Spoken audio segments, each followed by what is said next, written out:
Three friends, 20,000 kilometers, 50 days, 15 countries and one car. The zeal for travel got us the title GlobeWheelers. Hello everyone, I am Rajendra Parakh, a pharmacist and an interior designer turned entrepreneur. That's another story in itself, but today I want to share a story about how three friends rolled the wheels down from London to Nashik and conquered Europe and Asia in a Fortuner. Those 50 days taught us the virtues of what makes us human. Our journey began with a notion to travel without the thought of boundaries, a notion of the world without boundaries, and this phrase is what guides me talk today.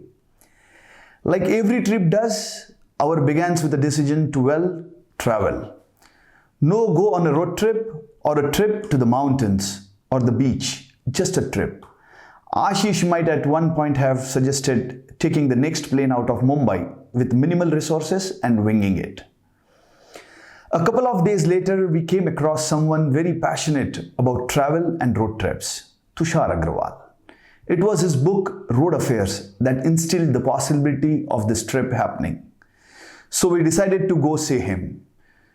To him, we were just another set of people who were going to waste his time. On the same night on our way back from Delhi is where I learnt about the first value, instinct. Because that is when we finalized our journey, a road trip from London to India. Instinct makes you do the unthinkable. We could never thought of extending our already long journey when Nepal was hit by an earthquake and roads were closed overnight. Having no other option, we instinctively decided on a route which would extend our trip by around 6,000 kilometers. It was safe to say that our instinct was responsible for the completion of this once-in-a-lifetime experience. Every journey has its ups and downs, and I learnt about the downs during the first week when I fell sick. Oh, also we hadn't received our car. What happened. Jo hua so hua. We were now on our way to Germany through the English Channel. The second virtue that I learned in Germany was grief. You ever have that feeling of pouring your heart out and crying out like a child? Some places has that aura, that history that makes you want to pour your heart out. The Brandenburg Gate, from where Hitler had entered Berlin with thousands of brown-shirted soldiers, was that place. Continue our journey through Poland. We saw Anne Frank's diary, and trust me, it shook our beliefs. In a world that idealizes heroes, a little girl's diary was used to trial Adolf Hitler. The thought sent chills down my spine and brought tears to my eyes. In addition, Sanju Babu had to leave us due to some unforeseen incident back home. Babu left us with the assurance that he would join us back in Russia. We were all still very skeptical about the trip, but it was Babu and Bhabhi who encouraged us to continue. They said, "We want to see this trip through your eyes." There was no way we could have done this without their persuasion. A house offers protection from the elements, but it is people that truly makes it home.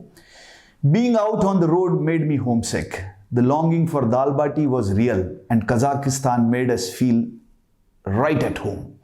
In a village, we along with the locals made pav bhaji.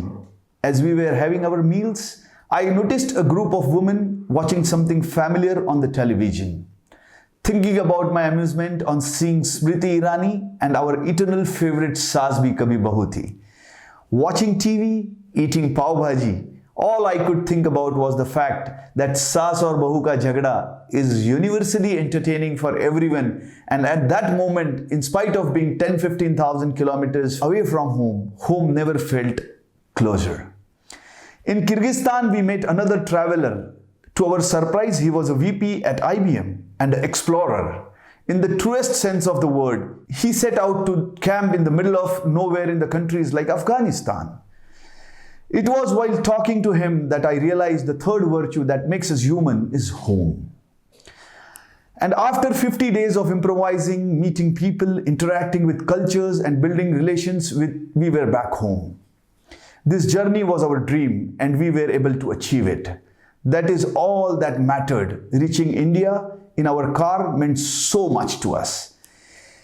There were many a times I thought to myself, I can't do this. The distress from Sanju Bhau not being able to continue with us, to almost being arrested in Russia for allegedly trespassing in Burmese embassy, all bubbled up at one time or another. This journey got me thinking about what makes us human. Humans are afraid of humans. Think about it. Our kind is supposed to be the most developed, knowledgeable and advanced, and yet we are afraid of our own kin. And further, we have demarcated our borders out of this fear and believe that is the way to live. This fear dictates and changes many of the experience we could have had today. The borders that we have created restrict us from being free, from being travelers. Many of you would have taken a plane from one place to another. In doing so, we have created the system to be certain, to not miss out on things.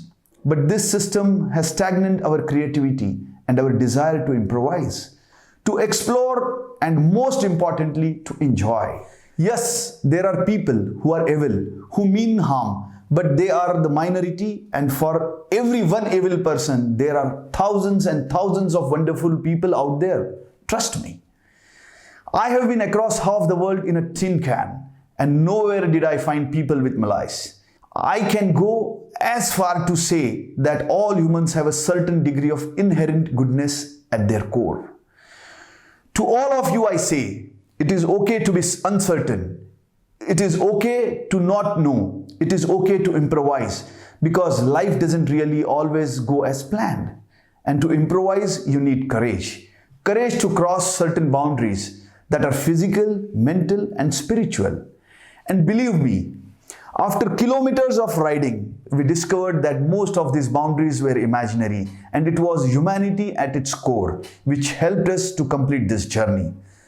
Through all the countries I traveled, the countless people that I met, what I found common to them were three things: the tendency to act on instinct, the itch to make guests feel home, and persevering through grief. All indicate one thing, that for all these pseudo boundaries that man has created, there will be people helping you cross them. I decided to take the leap of faith, to face the uncertain, and what I got back was the courage to question, the humility to ask for help, the strength to overcome the prejudice, and the satisfaction of seeing the world at its very roots. I have traveled, and travel has made me a better citizen of this planet. Is this kind of traveling for everyone? I don't think so, but I recommend you follow your instincts, your guts. Think about yourself 20 years from now, because 20 years from now, you will be more disappointed by the things you didn't do than by the ones you did. Thank you.